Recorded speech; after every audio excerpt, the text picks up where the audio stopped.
بسم الله الرحمن الرحيم الحمد لله رب العالمين والصلاة والسلام على إمام المرسلين وخاتم النبيين سيدنا حبيبنا محمد بن عبد الله وعلى آله وصحبه ومن والاه ودعا بدعوته إلى يوم الدين وبعد السلام عليكم ورحمة الله وبركاته.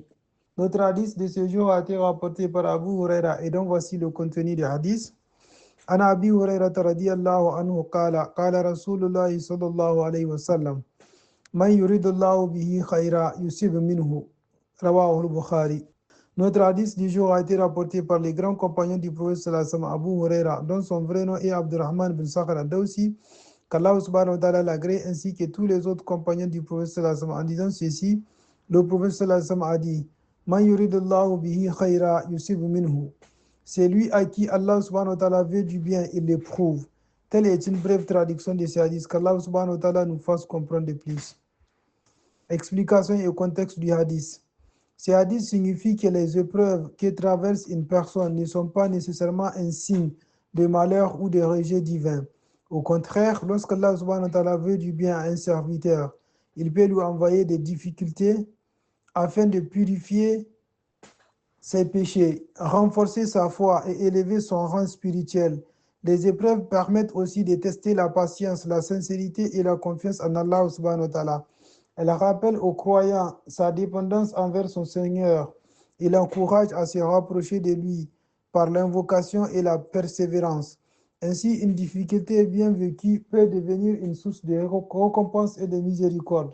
Qu'Allah subhanahu wa ta'ala nous fasse comprendre de plus. Je prie notre Seigneur qui nous mette ainsi parmi ses meilleurs serviteurs qui écoutent les paroles et travaillent avec les meilleurs d'entre elles. Là où nous avons dit juste et correct, qu'il nous l'agrée, et là où nous avons fait erreur, qu'il nous les pardonne. Je prie également notre Seigneur qu'il puisse pardonner à tous nos morts musulmans, qu'il leur fasse miséricorde.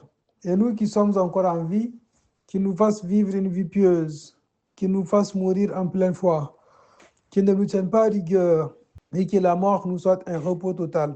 Les musulmans qui éprouvent des difficultés de la vie, à savoir la dette, les soucis, le chagrin, la pauvreté, la maladie, etc., qu'Allah subhanahu wa ta'ala leur vienne en aide, car c'est à lui qu'appartient la solution à tous les problèmes.